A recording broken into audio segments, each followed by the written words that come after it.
Olá pessoal, sou o Marcelo gravando mais um vídeo aqui para o nosso canal do Jesus Rede Vivo no YouTube, na seção 100% Chico Xavier. Pessoal, nós fizemos uma pesquisa para vocês dessa vez e trouxemos os santos da Igreja Católica que se comunicaram através da mediunidade ímpar de nosso Francisco Cândido Xavier, o nosso Chico. Vocês sabem quais são? Então aí depois da vinheta do nosso Ney, nós vamos conversar com vocês a respeito, tá bom? Pode rodar a vinheta aí, mano Ney.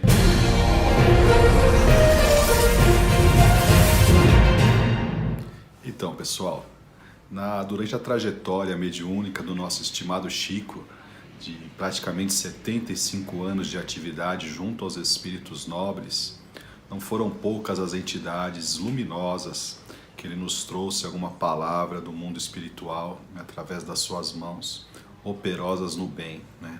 E nós achamos curioso trazer para vocês, nesse nosso 100% Chico Xavier, essa informação de dois estimados e queridos e admirados santos da Igreja Católica, que no momento sublime de união entre a terra e o céu, trouxeram através do nosso Chico e da sua antena parabólica, né, se assim nós podemos dizer, de captação do mundo dos espíritos, a sua palavra de luz, né? Nós estamos falando de, primeiramente, Francisco de Assis, o pobrezinho de Deus, ele que nasceu na cidade de Assis, na Úmbria, na Itália, no ano de 1181 ou 1182, existem estudos ainda não conclusivos, né?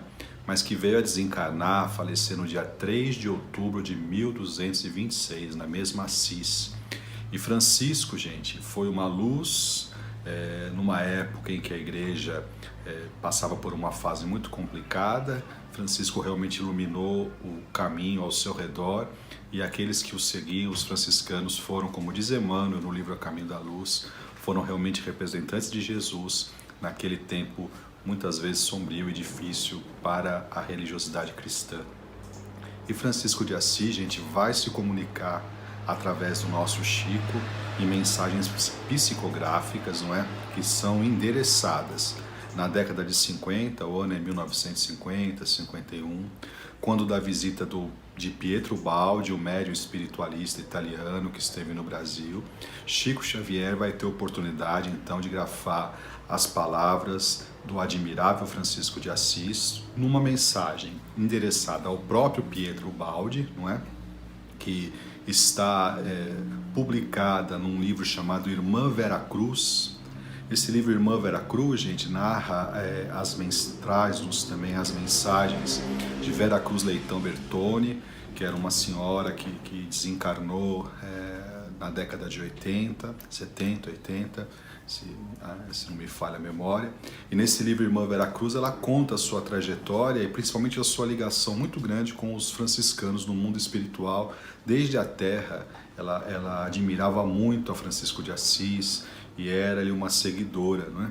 Então, quando ela manda as mensagens para a irmã, né, através do nosso Chico, vai citando muito Francisco de Assis e os franciscanos. Então, o organizador do livro, né, que é o senhor Elias Barbosa, ele acha por bem inserir nesta obra a mensagem que era inédita até aquele momento de Francisco de Assis, através do nosso Chico Xavier, endereçada a Pietro Baldi. É uma mensagem sublime, que nos traz uma emoção muito grande quando a gente pode conhecê-la, né? Então nós indicamos aos nossos amigos que possam conhecer esse livro Irmã Vera Cruz, que certamente vão gostar muito.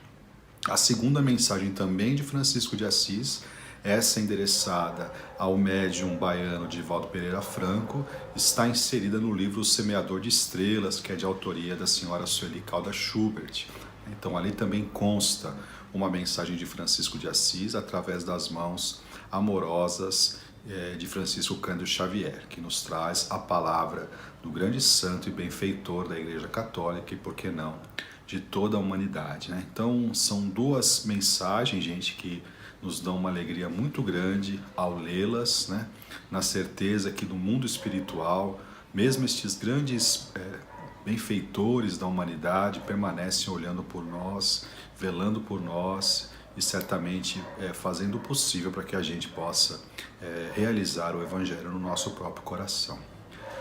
O segundo espírito de uma santa católica que se comunica através do Chico, também uma santa muito representativa. Lá no nosso centro nós temos o nosso trabalho da creche, que leva o seu nome, o nome desta santa, que é Teresa d'Ávila, ou Teresa de Jesus. Ela, uma freira espanhola, que foi uma das grandes reorganizadoras, né?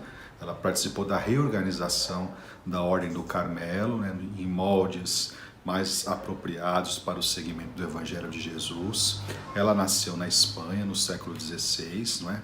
E lá também desencarnou, né, e realizou um trabalho memorável junto aos conventos das Carmelitas, não é? Então, a Ordem do Carmelo já era uma ordem muito antiga, ela foi uma reformadora da ordem, e aquelas que passaram a seguir esse novo molde são conhecidas como Carmelitas Descalças. Teresa, gente, tem um fato muito curioso, né? Ela é uma doutora da Igreja Católica, não é uma das mulheres doutoras por conta dos seus escritos, que eram escritos muitas vezes aparentemente de uma forma até febril. Ela escrevia sem parar, o que nos dá até uma noção que talvez buscasse no mundo espiritual essas informações. Ela tem um livro maravilhoso que chama O Castelo da Alma, não é? Que fala a respeito da oração, dos níveis da oração. Castelo Interior, me desculpem, é o nome do livro. Maravilhoso, era uma mística, médium, observava o mundo espiritual, tinha contato com Jesus, não é? Com Maria, com espíritos nobres que ela podia visualizar. A vida de Teresa é realmente apaixonante. E considerada santa na Igreja Católica, ela também vai se manifestar através da mediunidade de Chico Xavier. Também constam 2 mensagens, não é, de autoria de Teresa. Elas estão, uma no livro Falando a Terra, não é? Essa mensagem se chama Lembrete, vou até confirmar aqui para vocês. Isso mesmo, se chama Lembrete, né? Uma mensagem também muito linda. E a segunda, gente, é uma mensagem muito curiosa, chamada Palavras de Luz. Essa não foi pela psicografia do Chico, foi uma mensagem psicofônica, ou seja, o Chico falou, não é? Através da mediunidade da psicofonia. E nesse livro Instruções Psicofônicas, são gravações que eram feitas ainda na época, lógico, do gravador a fita, e após o final das reuniões da desobsessão das quais o Chico participava, ele muitas vezes, através da sua mediunidade psicofonia, ele trazia mensagens dos espíritos nobres ou mesmo testemunhos de espíritos que encontraram melhora no tratamento do grupo, que era o grupo Meimei de desobsessão. E numa dessas vezes, primeiramente através do Chico se manifesta o seu irmão José Xavier e pede para que as pessoas realmente enlacem o pensamento na prece, porque eles iriam receber a visita de um nobre espírito, de um espírito de alta hierarquia, né, os benfeitores estavam até adormecendo uma região cerebral do Chico. Ele falava como se fosse um processo à distância, realmente algo muito sublime.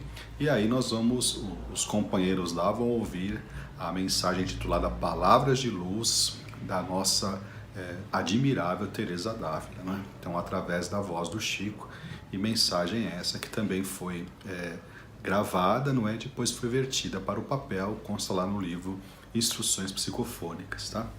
Então vejam só, gente, a mediunidade de Francisco Cândido Xavier, não é? A capacidade de buscar, de captar o pensamento de entidades sublimes, entidades por todos os títulos veneradas por todos nós, pela grande comunidade dos nossos companheiros da Igreja Católica e também por nós espíritas, né? Por serem missionários ao seu tempo da vontade do Cristo, né? Então está ali registrado. Ney, olha lá, vamos dar o nosso positivo, 100% Chico Xavier, está escrito nas obras, não é? Então, na obra Irmã Vera Cruz, no livro também da nossa confrade Sueli Calda Schubert, Semeador de Estrelas, e nos 2 livros da Lavra do Chico, não é, editados por espíritos diversos, Falando a Terra e Instruções Psicofônicas. O nosso querido Evandro nos recordou mais 2 situações, não é? Mas aí não são mensagens. Nós temos no livro 50 anos depois, de autoria de Emmanuel, a história de Célia Lúcius, não é? Que é um espírito também enobrecido, que voltaria depois à Terra, tem a história contada nos 50 anos depois e posteriormente no Renúncia, é o mesmo espírito Célia Lúcius Alcione, não é? Um espírito iluminado. E houve uma pesquisa, gente, da parte do professor Clóvis Tavares, um homem, um amigo de Chico Xavier, da época de Pedro Leopoldo, lá de Campos, no Rio de Janeiro. E nessa pesquisa, que hoje também se tornou um livro, organizado pelo seu filho, Dr. Flávio Mussa Tavares, que se chama Célia Lúcius Santa Marina. O professor Clóvis encontrou, na narrativa de Emmanuel sobre a vida de Célia Lúcius, ele encontrou pontos de contato muito fortes que realmente apontam para a identidade daquela que é considerada santa na igreja, chamada Santa Marina, não é? Então, ao comparar as histórias, ele observou que se tratava da mesma pessoa. Emmanuel, realmente, na apresentação do livro 50 anos depois, nos fala que a história de Célia Lúcius estava registrada mesmo, não é? Nos anais da Igreja Católica e tal. Ele dá algumas pistas e o professor Clóvis ele amarra essas pontas, né? Então não há uma mensagem propriamente de Célia Lúcius, pelo menos não no material que a gente conhece, se bem que existe um material organizado pelo pessoal de Pedro Leopoldo, lá da família Joviano, não é? Onde existiam os evangelhos lá semanais dos quais o Chico participava, e não tenho certeza, mas creio que deve haver alguma coisa da parte de Célia, não é? Um registro, mas a história dela está narrada por Emmanuel de uma forma maravilhosa, um lindo livro que é os 50 anos depois, tá?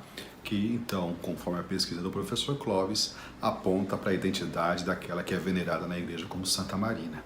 Uma segunda situação, gente, também que vocês devem conhecer, o Chico tinha uma ligação muito grande com a Rainha Isabel de Aragão, a Santa Isabel dos nossos irmãos portugueses, não é?